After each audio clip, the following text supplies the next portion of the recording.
प्रिय विद्यार्थियों और मित्रों, मैं ओपी तिवारी संकल्प विद ओपी सर चैनल पर आप सभी लोगों का हार्दिक स्वागत करता हूं।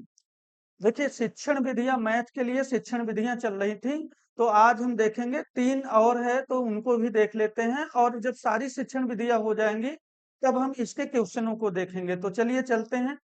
देखिए, आज हमने जो लिया है वो क्या है? प्रयोगशाला विधि। प्रयोगशाला विधि, तो प्रयोगशाला विधि क्या होता है इसके बारे में थोड़ी थोड़ी जानकारी, जितनी आवश्यकता है उतनी मैं बता रहा हूं, जहां से कि आपके क्वेश्चन न जाने पाए।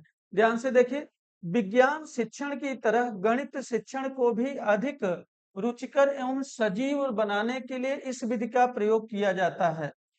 यानी कि विज्ञान शिक्षण की तरह गणित शिक्षण को भी सजीव और अधिक रुचिकर बनाने के लिए इस विधि का प्रयोग किया जाता है। किस विधि का? प्रयोगशाला विधि का। इस विधि का प्रयोग छोटी कक्षा में ज्यामिति की प्रारंभिक अवधारणाओं को समझाने के लिए किया जाता है, को स्पष्ट करने या समझाने के लिए किया जाता है। शिक्षक की यह विधि, देखिए सबसे इंपॉर्टेंट यही है, शिक्षक की यह विधि करके सीखने, लर्निंग बाय डूइंग, करके सीखने के सिद्धांत पर आधारित है। ये पूछा गया प्रश्न है, ये पूछा गया है और पूछा जाता है, कई बार पूछा गया है, अलग अलग एग्जामों में, सीटेट में भी आ चुका है। करके सीखने या लर्निंग बाय डूइंग सिद्धांत कौन से है? तो प्रयोगशाला विधि पर आधारित है। देखिए, शिक्षक की इस विधि में बालक अपने व्यक्तिगत प्रेक्षण, निरीक्षण और अनुभव के आधार पर ज्ञान प्राप्त करता है, जबकि अध्यापक बालकों का दिशा निर्देशन करते हैं। तो चलिए आगे देखते हैं। यहाँ पर देखिएगा, इसके कुछ गुण हैं, देख लीजिए, जहां से क्वेश्चन पूछे जाते हैं। यह एक मनोवैज्ञानिक विधि है। इसके द्वारा प्राप्त ज्ञान स्पष्ट होता है और अस्थायी होता है।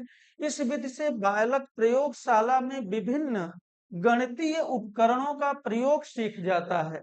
इस विधि में बालक प्रयोगशाला के विभिन्न गणितीय उपकरणों का प्रयोग करना सीख जाता है। इस विधि में बालक अपने व्यक्तिगत प्रेक्षण, निरीक्षण, अनुभव और गणना के आधार पर निष्कर्ष निकालता है। अतः इसके द्वारा प्राप्त ज्ञान स्पष्ट और अस्थायी होता है। अच्छा, इसके कुछ दोष भी हैं, वो भी देख लेते हैं। इस विधि में समय व परिश्रम अधिक लगता है। समय भी अधिक लगता है और परिश्रम भी अधिक लगता है। बड़ी कक्षाओं में यह उपयोगी नहीं है। बड़ी कक्षाओं में यह विधि उपयोगी नहीं है। यह विधि अधिक खर्चीली है। अधिक खर्चे भी लगते हैं इस विधि में, खर्चीली अधिक। तो बस इतना ही था प्रयोगशाला विधि में। ध्यान देखिएगा। चलिए अगली विधि हम देखते हैं, सभी लोग देखेंगे। अगली विधि क्या है? अनुसंधान विधि। अनुसंधान विधि को देखिए, इस विधि को अन्वेषण या खोज विधि के भी नाम से जाना जाता है। कभी कभी अन्वेषण विधि भी दिया रहेगा, इसका मतलब ही अनुसंधान विधि है, और खोज विधि भी कहे तब भी अनुसंधान विधि है, इस नाम से भी जाना जाता है। प्रेक्षण के इस विधि में हम बालकों को एक अच्छे अनुसंधानकर्ता एवं खोजी के रूप में देखते हैं, और इस विधि में शिक्षक प्रश्नों की एक ऐसी श्रृंखला तैयार करता है या पूछता है, श्रृंखला तैयार करता है, पूछता है, जिसका उत्तर देते हुए विद्यार्थी खोज करते करते खुद निष्कर्ष पर पहुंच जाते हैं।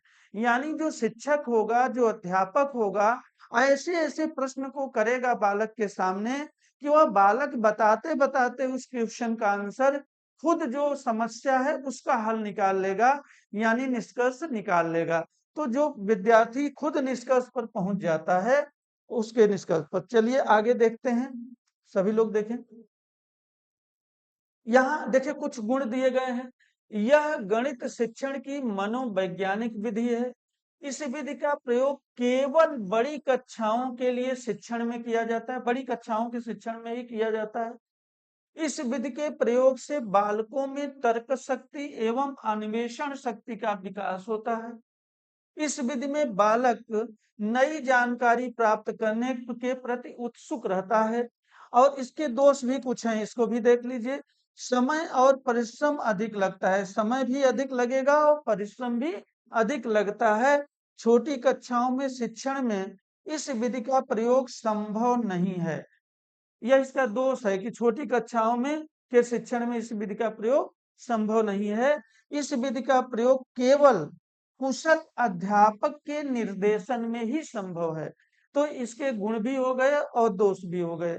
अब हम चलते हैं अगले विधि पर। देखिए छोटी छोटी विधियां हैं और कुछ इंपॉर्टेंट चीजें हैं, उसको देख लीजिए। जब हम क्वेश्चन देंगे तब यहाँ से आप देखेंगे क्वेश्चन को हम कैसे पकड़ते हैं। लेकिन देखिए जरूर, जब तक आप इसको पढ़ेंगे नहीं तब तक क्लियर नहीं हो पाएगा कोई चीज। देखिए समस्या समाधान विधि, प्रॉब्लम सॉल्विंग मेथड। सभी लोग देखें, अध्यापक बालक को कोई समस्या देता है और बालक उस समस्या का समाधान करता है। इस विधि का मुख्य उद्देश्य बालक को स्वाध्यायी बनाना है। शिक्षक की यह विधि, ये देखिए क्वेश्चन जहां मैंने देखा है कि क्वेश्चन ये बराबर पूछता है, उसको मैंने हाईलाइट कर दिया है। इस शिक्षक की यह विधि काम करो और सीखो के सिद्धांत पर आधारित है। काम करके सीखो यानी काम करो और सीखो।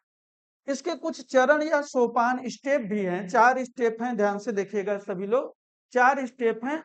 पहला है समस्या का चयन करना, समस्या का चयन करना।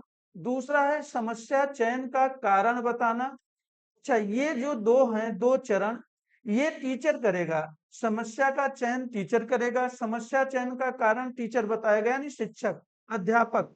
तो ये टीचर हो गए करेगा, ध्यान से देखिए। अच्छा, ये अगला 2 जो है, समस्या को पूर्ण करना और समस्या को हल करना या निष्कर्ष निकालना, ये स्टूडेंट करेगा। कौन करेगा? ये स्टूडेंट, ये स्टूडेंट। तो आप समझ लीजिए ये 4 चरण होते हैं।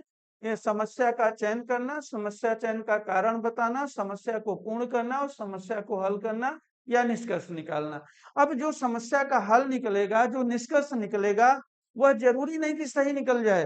बालक है वह 3 तरह से हल निकाल सकता है, भी पूछा गया।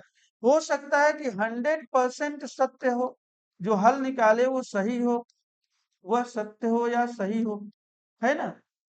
और हो सकता है आंशिक, यानी कुछ तो सही करे लेकिन कुछ गलत करे, आंशिक सही हो, है ना, आंशिक रूप से सही हो।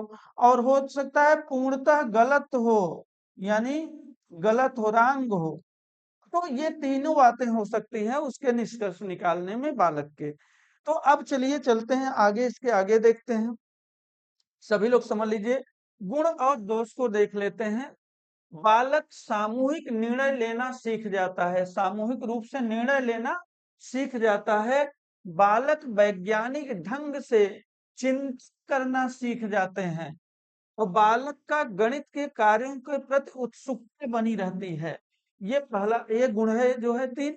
और दोष देखिए, जरूरी नहीं कि बालकों द्वारा निकाले गए परिणाम संतोषजनक हों। जो अभी मैंने बताया, यह जरूरी नहीं है, जरूरी नहीं कि बालकों द्वारा जो परिणाम निकाले जा रहे हैं वो संतोषजनक ही हो, ऐसा नहीं है। हो सकता है गलत भी हो सकते हैं, सही भी हो सकते हैं, कुछ सही कुछ गलत हो सकते हैं। बालक भ्रम की स्थिति में रहते हैं, उन्हें भ्रम बना रहता है। गणित शिक्षण के लिए यह विधि उचित नहीं है। तो ये ध्यान रखिएगा।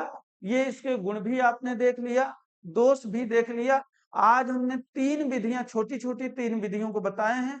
तो विधियां जितना हम बताते जा रहे हैं आप उसको देखते जाइए, क्योंकि जब सारे टॉपिक आप देखेंगे, देखिए सीटेट के लिए इसीलिए मैं छोटा छोटा वीडियो बना रहा हूँ कि आप जो है उसको अच्छे से देख पाए। 1 बार 2 बार 3 बार देखिए। इसके बाद जब हम क्वेश्चन करवाएंगे, अभी तो आपको सब कुछ करवाने के बाद, अभी हम न्यूमेरिकल क्वेश्चन पे नहीं आए हैं, अभी मैं पेडागोजी पढ़ा रहा हूँ। इसके बाद हम न्यूमेरिकल की क्वेश्चन लगवाएंगे आपके सीटेट का, और तब उसमें हम सारे प्रश्नों को हल करवा देंगे। जितने प्रश्न पहले आए हुए हैं सबको करवाते हुए आपको चलेंगे। तो ये क्लास भी हम लेंगे आगे। तो चलिए यहाँ पर आज क्लास की समाप्ति करते हैं। धन्यवाद।